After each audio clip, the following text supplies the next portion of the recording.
What's going on, guys? So I'm real excited about today. I got Julia Presta on. She's director of technology and marketing for a group of offices in KW. Thanks for coming on, Julia. Thank you for having me. Sure, sure. So you've been with KW for a little under 3 years, and I know your profit share tree is doing very very well. It's very healthy. Let's say that, right? Yep. So I wanted to talk to you about profit share and maybe some of your best practices. So let me ask you, we started out, you're the director of technology and marketing, right? When you were hired, was that part of the role or is it something you adapted to yourself? When I was hired, I was originally for one market center, doing market center tech training. So a little bit less of more with one office. And then as we expanded offices, I took on that director role. So that allowed me to get into the other five offices and collaborate with the other TLs from the other locations. So I'm really happy to be given this position. Okay. But so you had no idea, like when you were hired, it was just marketing. It wasn't good about profit share and stuff. That's something that you took Yeah, on your own. definitely something I took on my own. Okay.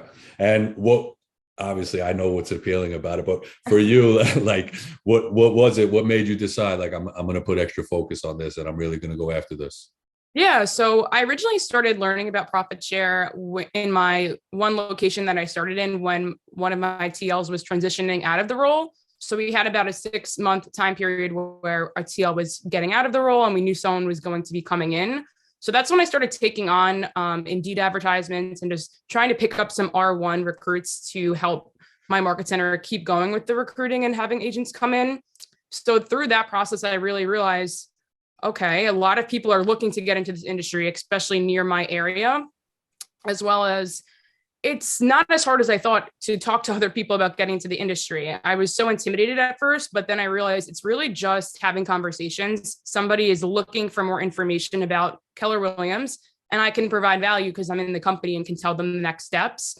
So once I got past that hump of this isn't really that intimidating, I realized, okay, you can actually make a lot of money here. Each person you bring in can then bring in other people and you could make profits off of that as well. So once I started seeing that true money can be made here, that's when I really got motivated and said, how can I multiply this and help all of my offices rather than the one that I was focusing on?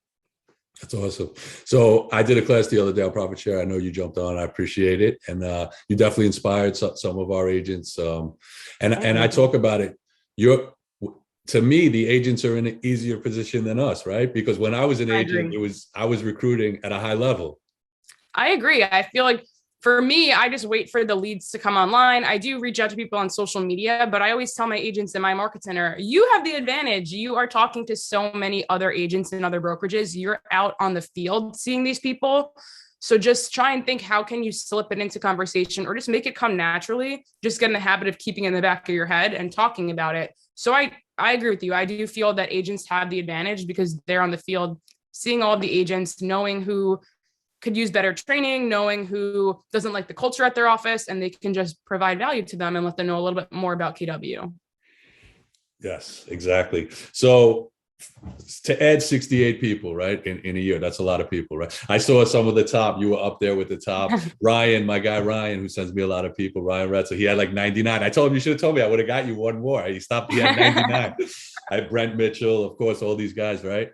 But to add 68 people, does that take a lot of extra work and time? For me, when I was an agent, it wasn't anything extra because I was meeting the agents in deals. Those were the agents that I was trying to get to come, you know? Got it. Yeah, I mean, I would say not as much work as I originally thought. Like I used to see the charts of people doing 65 people, 100 people, and I'm like, wow, this must be a full-time job for them. For me, it's not. I don't have the ability to make this a full-time job. I know a lot of people in the charts, it's not a full-time job for them either. So you kind of have to implement the best systems to be quick with it. So for me, I implemented a lot of automation. So I have my phone set up for automatic text replacement. So it helps me text recruit one and it will spit out this whole message that I can send. So anytime I can save time, for example, on my emails, everything is templated. On my Indeed profile, everything is templated. So templates have really helped me speed things up and save a lot of time, as well as it's kind of just my one thing. Every day I try and do something regarding profit share. So when you make it your one thing and make it where you're consistently thinking about it, it's not as much work if you're just every single day doing small pieces to help that 68. So I would definitely say it's doable, and you can do this without making this a full-time job. Did you have a goal in mind, or it just snowballed? And so what's, if we have an agent and we want them to buy in and understand the value that it is it, you think it's a good idea to tell them start with trying to add 5 people, or just doing a certain amount of activities during the week? How would you approach that? I definitely think putting a number goal on it helps. Just this way you can track it and you can see how much longer, and it's definitely motivating. For example, this year my goal is 100, so I'm always at the end of the month evaluating how much closer I am to the 100. So I definitely think having a number in mind, again, could be 3, could be 50, could be 100. Having that number just helps you track yourself and see what else you need to be doing. So yeah, for me it's 100 in How the you United doing in the first quarter so far? What I'm percentage doing is pretty to go? well. Pretty well. So Yeah. my goal is 100 in the whole country, but specifically 50 in my group of market centers. So for my group of market centers, I'm at 18 right now. And outside of that group of market centers, I have 20. So definitely pretty good for the first quarter. I'm on pace to hit the 100. So I just need to keep going and keep staying consistent. Awesome. And you mentioned R1s, right? And R2s. And I just want to let people, because yesterday I said that after you got up, and some people didn't even know what that was. So R1s are people who are maybe you could explain it for the people listening, right? Yeah, so R1s are people, and sometimes people call them R0s, people just getting into the industry. They currently have 0 to 1 or 2 deals in their belt. And then R2s are people a little bit more experienced, depending on what your area is in the average listing price. It's typically people with 8 deals on their belt or 8 higher. So right now I'm focusing on newly licensed agents. For me, I feel like it's easiest. That's what I know. I've never been in real estate, so I'll eventually work on talking to R2s, but I feel like for me, because I'm not in the real estate industry, like an agent, I think it's easier to implement R1s, R0s, and let them know a little bit more about Keller Williams and then get them into the company. I agree. And R2s is definitely an R1 you can close pretty quick. R2s, it takes some nurturing and some time. Agreed. Like I've had R2s where it took over literally years to get them to make. I heard it takes years. Yeah. You have financial aspirations to this? Like, do you want to make a certain amount of money? Not so much like a numbers goal, but last year I made 7,300. And this year, I think realistically, I can make 15,000 from this. One of the things that motivates me with profit share is Keller Williams is an open book company, which I love that because I'm definitely numbers driven. And a lot of agents in our company and a lot of people who take profit share seriously will post their numbers for the month, how much they made that month. And they also post graphs of year to date and over the years. So right. When people post that, I really like analyzing that, and I can see that their second and third year is when their profit share really explodes, more so the third year. So I think for this year, I don't think it's crazy to think I can make 15,000 from this. And then I'm really excited for the third year because I think from there I can make 20 plus thousand. So that's what I'm really working on. It's definitely a long game profit share, but I think it's worth it, especially seeing other people's numbers. I think that's exactly the way. Listen, I'm going to tell you, at the beginning, I was frustrated. I used to bother my OP. I used to be like, dude, $14. I'm like putting all this work in. And then, like you said, all of a sudden, I think it's like compound interest, right? All of a sudden it goes from 14 to 1,400, like in that 7th year. And when we talked about Linda McKissick, right? Like you would think her downline to make $1 million it was 30 front row and it spread to 9,000, right? When I saw that, I couldn't believe it. I still can't believe that when I say it, right? I know. I definitely agree. And for me, it takes a little bit of time I'm recruiting new agents. So it takes some time for them to learn how to do deals, get those leads. So I understand the fact that right now in this year, I might not get a lot, but then next year, I'm hoping that they have enough experience, enough time where now they're really doing deals and closing them. And then from there, my profit share will grow. Is there something your office does? Like, I know I heard you say you're bringing Aaron Kaufman in. That's awesome too. But is there something they do on a daily basis, kind of to make people aware of? I saw that when they hand out the profit share checks, some offices. Did you see that? And that was pretty cool. I did see that. I think that's really cool. That's something that we have not implemented yet. I think for us, it's really just more talking about it. Like on the 21st of the month, we usually have sales meetings or we have some sort of meeting. So we'll say, everybody talk about your numbers. I felt like when I first started, it was kind of like taboo. Like nobody wanted to talk about how much money they were making from profit share. And now we don't care. Like now we're always talking about it, especially with me. My agents see me on the rankings. So now it's just a natural conversation. So I definitely think telling them, like even 2 days ago, hey, this month I made $950. And then that's when they get interested, and that implements the conversation. So I think just not being quiet about it and talking about this opportunity that everybody in Keller Williams has. I mean, I read that only 30% of KW takes advantage of profit share, and that Crazy. really blows my mind. It's crazy. Yeah, I read that. And I wonder, and I'll ask you this, do you think it has to be in the person or like I knew immediately? My OP always says the first time he told me about profit share, like my eyes lit up. I'm like, passive income, like of course, like I just gravitated towards it. But for people that I have to like kind of force it on them, I'm like, I don't, you know what I mean? You would think you just get it, right? I can passive definitely income, right? You would. I did it in my class. What are some forms of passive income when you say passive? Rental properties, right? And it's not really passive because you're going to deal with the headache. Unless you have a property manager, you got to put all this money down, like on an investment, probably 20%, right? Stocks, that's another form of passive income, the dividends, right? I did a comparison. A stock with a 5.7 yield, you would have to put 200,000 to get what I do in profit share. Exactly. And there's no investment in it. I mean, at this point, I'm starting to pay a little bit for leads. Last year, I paid $0. This year, I'm like, all right, I have some money to play with. Let's use it. But you don't need to spend any money for this as well. It's just a little bit of time each day or each week, and that will help you grow it. But yeah, I don't think, sometimes I feel people don't think that they could be the one to do it. When I first started, not that I would thought that, but it's intimidating seeing people hitting these numbers. But I definitely think what helped me was listening to podcasts. A lot of people in KW talk about their profit share number. We have Facebook groups that talk about their profit share numbers and what they're doing. So listening to the podcasts, the classes, and reading the group helped me realize, why can't this be me? Why can't I make the $1 million a year from passive? So that definitely motivated me. And I hope as everyone's hitting more numbers, I mean, K-Score is definitely helping people talk to recruits and get people in. I hope they realize, yeah, why can't this be me? Why can't I do the same thing as these people? I would have to say you probably brought some light to your market centers too, right? Because you're getting like people are starting to know you, right? And people are talking about profit share, right? Yeah, I hope so. Sometimes they see my name on the chart and they're like, is this you? I'm like, well, yeah, there's not another Julia Presta. So they think it's funny. They're like, how are you doing this? And I'm like, listen, it's just small actions each day. Like they know how much I'm doing in the office, other things I handle. And they're like, how do you have time for this? And I tell them, I just come in a little bit early every day. 8:20 to 9 o'clock is when I work on it. And then I spend some hours on the weekend, but it's not as much time as people really think.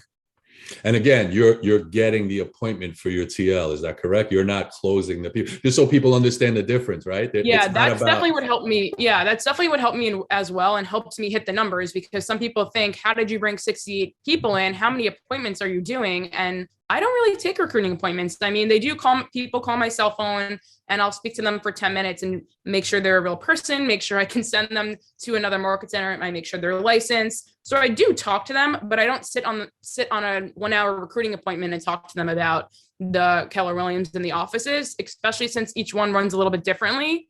So typically my conversation is making sure they're licensed, talking about expectations, what they're looking for in a brokerage. And then from there, I'd say, where do you live? What zip code are you? Once I know their zip code, I'll give them a couple locations nearby. Once they tell me which one works best for them, that's when I pull my phone out. I do the text replacement to the TL, letting them know, hey, I am an online recruiter. I have a licensed agent for you. When can I connect you guys via email? Then I connect them via email. And then it's just a matter of me following up, making sure I know that they're meeting. And then I typically right after the meeting will call or text the recruit or incoming agent, hey, how did it go? So I'm still talking to them throughout the process, but it's not me sitting down with them for an hour and talking about each office.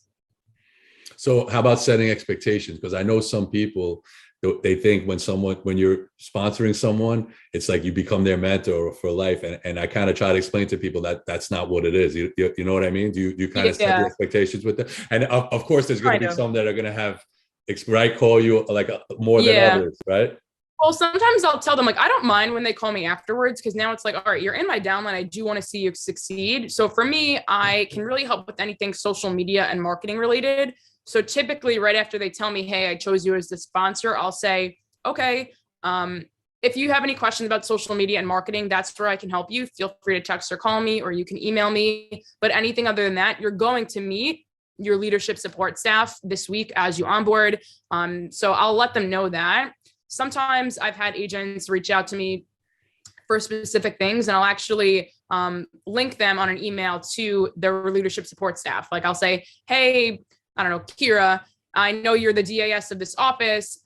Somebody needs help ordering business cards. Can you help them? So going the extra mile and just connecting them on an email typically makes them happy. It's like I'm not just ignoring them, but I am kind of putting them back in their office. But I do reach out to them and help them. Something I want to implement this year is doing masterminds. So getting all of my people or some of them on like a social media mastermind or a call. So I am trying to think this year how I can provide a little bit more value to these people, rather than, okay, one and done, like good luck in your career. I do want to try and help them a little bit more and stay engaged with them. Yeah, and think about it. You could help them to kind of recruit, and that'll keep our line going, right? Well, yeah, there's a few agents in my downline who see me on the ranking, so then they've asked me about it, and I tell them I want to help you. Like I definitely want to try and make mini recruiters out of my downline. So the ones that seem interested and like the numbers I'm hitting, I tell them, if you're really interested, I can sit down with you and show you, because that'll benefit me if I have people recruiting to their downline, because then they go on my second line. Right. You want to talk a little bit about the line and the 7? How far have you gotten? I know it's been 3 years. Have you gotten to 3 or 4 yet? I think I definitely have one in my third line. I haven't seen fourth yet, but a little bit about profit share. And honestly, this was like the biggest factor to me getting into it is you can bring people into the company and they will go into your first line. But this goes 7 levels deep. So if that person brings somebody in and they bring somebody in and they bring somebody in, that will go in your downline 7 levels deep. So not just the person you're recruiting can make you money, but the people years later that they've brought in can also make you money. So that for me was the biggest enticement, is knowing, wow, so I can bring people in, I can do however many I'm hitting, but then down the line, they can do it for me as well. And when I listen to a lot of the profit share podcasts, that's what they talk about. Linda says, what really makes me the money is not my first line, but years later, everybody bringing people in because of the culture and the training. That's where I'm getting a lot of my money. Aaron Kaufman is somebody that I really enjoy listening to his story. He does the same thing. Someone in his downline, the first line, is an online recruiter now, Brett, who's won Growth Partner of the Year multiple years in a row. He's bringing in 200 people a year. So for Aaron, he loves that because this person is funneling people into his second line. So that's what I meant when I said I'm trying to create mini recruiters to funnel my second line. But I definitely think that's where the money is at years later, when your third line's getting filled, your fourth line, fifth, and even 7th level. I know the percentage goes up. You get a little bit more from exactly on the 7th level. Yep. So I definitely think the fact that it goes levels down is where the money can be made. Right. So whoever brought you in is loving you, just like Aaron's loving Brent, right? Yes, it's funny. So are they sending you gifts and stuff? She's vested. So she's not even in Keller Williams anymore, but she's vested. But I remember when she first started getting money, she texted me like, what are you doing? And I'm like, you expect some more of that. So I always go in and see how much she's making. So last year she made about $2,000 just from doing nothing. Like she's not even in the company anymore. She just has a brand new baby. So she's like, all of this money is going to my child's college. And I'm like, that's good. Amazing. I love that. That's amazing. Yeah. Just because she brought you, right? Exactly. And that's where I'm excited. I'm vesting in September. So it's just good to know, like, whatever work I'm doing, this will be for life. This will be passed on to people. So that's also what motivates me, knowing I'm going to have it for life and in the next few months. You got, out of those 68, you see any rising stars in the 68 people you got that someone could start? There are some people that I stay in contact with. There's some in my office that I always see them in there, making those calls, lead gen. So I know that there are some stars in there and I'm excited. So I met with the growth committee yesterday for in our ALC, and somebody brought up the idea of doing a power hour, calling other agents. Like we'll get together, like you know how you do for lead gen, like you do pizza and Yeah. prospecting, whatever, just to get together and try to get appointments. I thought that was a great idea. I love that. Yeah, so a lot of us at our market center, when the training calendar first comes out at the beginning of the month, we spend, especially me and like some people on our growth committee, we spend about a half hour just messaging other agents in the field. Hey, all of our training is open to any person from any brokerage. Come attend that. So that definitely helps us have conversations. But I do love that idea, having like a power hour for other agents. And I got to tell you something else we did the other night that was successful. We had a co-broke appreciation. I think I told you, and we ended up closing an R2 because of it. That's awesome. And it was, they didn't even get, it was like we were calling people just to say, come, you know what I mean? We want to thank you for Cobroking. We reached out. So you needed to have a +1 to come to the event. You understand? That's the only way you could come. Yeah, so that's people were awesome. calling. And it was literally the call. The dude was like, I'm ready to make a move. And he was there. I got him to our company before the event, and he actually brought someone to the event. That's great. Yeah, so it worked out Congratulations. timing. So that was something that we instilled that worked out, you know? Yeah, sometimes like even so I'm on the growth committee for my office as well. Something we're realizing is you don't even need to hard sell. If you can bring these people to these events, they're going to naturally see the culture and the collaboration. One person we brought on from a different company was like, I don't get it. You guys share ideas with each other and you give each other advice and you share your listing appointment, your listing presentation. And we're like, yeah, that's just kind of what happens here. And they're always like, how are you not competitive? We're in the same space. And it's like, no, there's enough people and enough people needing to move for everybody. So I definitely think just having them at events and seeing that it isn't cutthroat definitely has helped us bring people on as well. I think you just said it all right there. I think sometimes we almost take for granted, like, because we're so used to that culture, like we don't realize it's not like that everywhere else. You know what I mean? When new agents come in, they don't even understand, like they're getting to talk to like top producers and they're sharing everything with them. Like the first week they're in the door. Like I'm like, that you don't even realize what you have right now. You know what I mean? I know. Sometimes I tell the agents, so this was my first job out of college. So I've never worked at another brokerage. So that's something I always tell the agents, like, I wish I did, just because I wish I could experience a traditional brokerage. I just came into this company and everyone's so nice and sharing everything. But I'm like, I wish I could just know what it's like at the other side. And they're like, no, you don't. Like, this is where you want to be. Let me tell you, I worked at two others and it was nothing like that. I tell stories about like my first day I walked into a company and nobody would even talk to me. Like I was like to them, I was like a threat. You know what I mean? And then when I went to Keller, it was like, it was so different. Like, so different. You know what I mean? I was almost like, what do they want from me? People were so nice. Like, you know what I mean? I didn't even understand it. Yeah. Like, sharing everything like that, but it's awesome. And I'm blessed to be a part of it. And I love it. Yeah. I definitely think TLs have an awesome role. Like you're helping people with their passive income and helping them grow for life. Like I definitely work with a lot of TLs across the country and they're always like, thank you for the lead. And I'm like, no, thank you. You're helping me so much and you're helping me get these people in my downline. So I definitely appreciate it. I mean, you were great the whole time. I definitely look forward to sending more people your way, but I definitely think the TLs have a life-changing job. They can really help people change their passive income for life. I agree. And of course, I appreciate you sending us. It works both ways, right? It does. Mm-hmm. Yes. So you're amazing, and I want to check in with you. I want to see if you make your 100 goal. Can we do that? Can we set something for you to come back? Yeah, please do. Yeah. All right. Thank you so much for coming on, and you're the best. Thank you. No problem. Thank you so much for having me. All right.